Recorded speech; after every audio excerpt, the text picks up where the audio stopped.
L'objectif de cette vidéo est d'effectuer une mesure de température sur un microcontrôleur microchip de type 18F45K50 avec un capteur analogique LM35. Ceci par l'intermédiaire de l'environnement de développement MPLABX et d'une carte Curiosity HPC. Ce sera l'occasion d'illustrer l'utilisation pour le convertisseur d'une référence de tension externe de type LM4040. Cette démo aura pour point de départ le projet MPLABX mettant en œuvre la conversion analogique numérique illustrée dans une vidéo précédente. Ce projet sera adapté et complété pour obtenir une mesure de la température ambiante. Le capteur LM35 dispose d'une sortie analogique. Il délivre une tension proportionnelle à la température à raison de 10 mV par degré C. Ainsi, par exemple, à 10 degrés C, ce capteur délivre une tension de 100 mV et à 25 degrés, une tension de 0,25 V. Il fonctionne dans une large plage de tension d'alimentation allant de 4 à 20 volts, sous lesquelles il peut être directement alimenté. À noter cependant que dans les précédents essais, le microcontrôleur était alimenté sous 3,3 V, ce qui n'est pas suffisant pour alimenter le capteur. Nous allons donc utiliser une tension de 5 volts disponible sur la carte Curiosity. Nous allons également mettre en œuvre une référence de tension externe de type LM4040.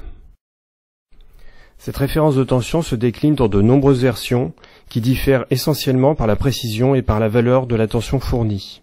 Le modèle utilisé dans cet exemple délivre une tension de 2,5 V avec une tolérance de 1%. Ces valeurs sont garanties par le constructeur à condition que le circuit soit parcouru par une intensité allant de 60 microampères à 15 milliampères.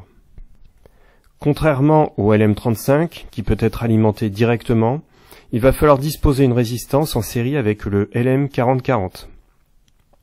Dans le cas présent, l'ensemble étant alimenté sous 5 volts, si l'on souhaite obtenir une intensité d'environ 1 mA, on obtient une valeur théorique de 2,5 kΩ. On peut donc utiliser une résistance de 2,2 K ou 2,7 K à 5% ou 10%. Il est à remarquer que le capteur est précis à 1%, mais la résistance qui lui est associée n'a pas besoin d'être aussi précise, dans la mesure où elle fait circuler dans le composant une intensité se trouvant dans la plage autorisée. Quelques remarques complémentaires concernant ce composant. Il dispose de 3 broches, mais l'une des 3 est non connectée. Dans la documentation, son symbole est celui d'une diode Zener, mais dans cette même documentation, son schéma interne montre que sa structure est bien plus sophistiquée. Nous allons le câbler directement sur le microcontrôleur, mais lors d'une conception avec routage de carte, on n'omettra pas de lui adjoindre des condensateurs de découplage, comme indiqué ici, si l'on souhaite que les performances du composant soient respectées.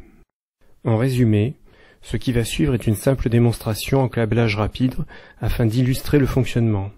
Mais dans le cadre d'un projet donnant lieu à la saisie d'un schéma suivi du routage d'un circuit imprimé, il faudrait choisir le modèle le mieux adapté compte tenu des tensions d'alimentation disponibles, de la pleine échelle souhaitée, de la précision requise, du choix d'un boîtier CMS ou traversant, etc. À noter que sur la carte Curiosity, l'entrée analogique RA0 est câblée de façon permanente au potentiomètre R1 et à la résistance R2. Nous ne pouvons donc pas câbler le capteur sur cette entrée. Nous allons donc relier le LM35 sur RA1. Le LM4040, quant à lui, doit forcément être relié à l'entrée RA3, qui est la seule entrée possible pour la référence de tension extérieure. Voici ce que donne le câblage rapide effectué sur une breadboard.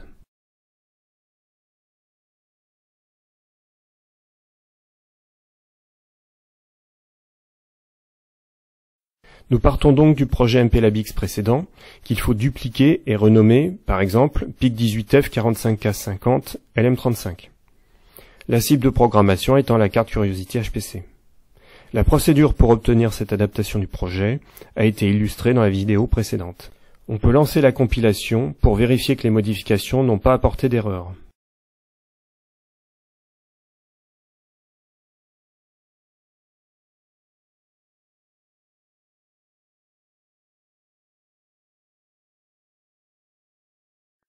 Nous allons à présent utiliser MCC pour adapter la configuration des entrées analogiques utilisées dans cette nouvelle version du projet.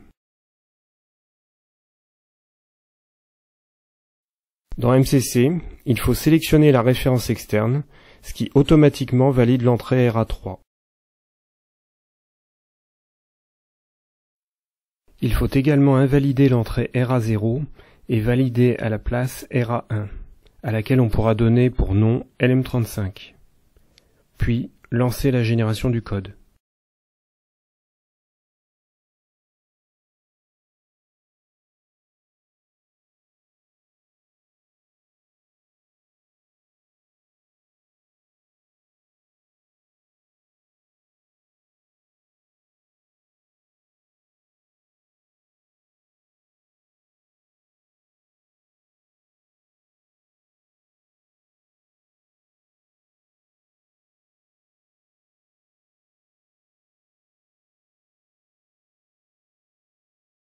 Le programme va être modifié de la façon suivante.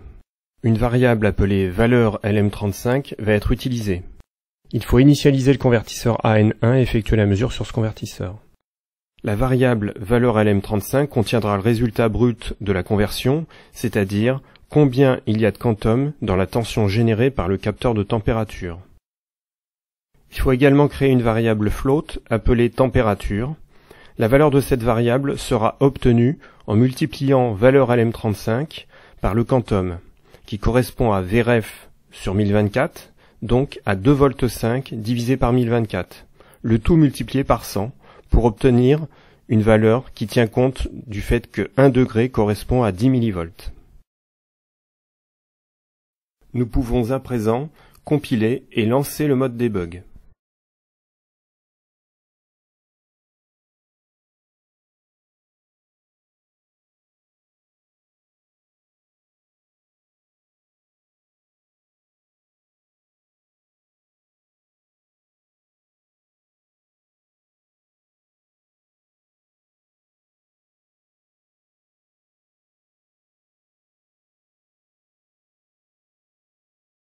Nous allons rendre visibles les deux variables qui ont été utilisées dans le programme, valeur LM35 et température. Puis stopper l'exécution. Les deux valeurs apparaissent. Celle de la température est directement exploitable, 22,7 degrés. Celle de valeur 35 est fournie en hexadécimal. Nous allons faire en sorte qu'elle apparaisse en décimale.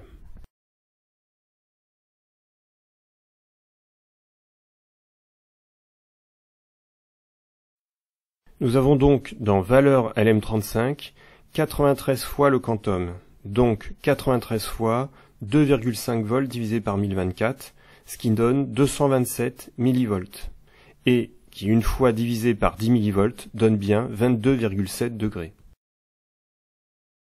Effectuons une nouvelle capture après avoir légèrement chauffé le capteur avec nos doigts.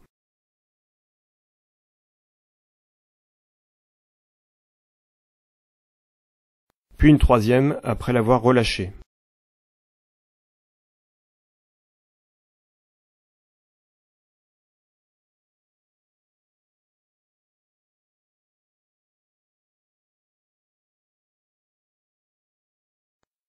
Il faudra bien sûr valider ces mesures en relevant la tension en sortie du LM35 en utilisant un voltmètre le plus précis possible. Maintenant que nous sommes capables d'effectuer une mesure de température, dans la prochaine étape, nous allons afficher cette mesure sur l'émulateur de terminal d'un PC, en mettant en œuvre l'UART du microcontrôleur.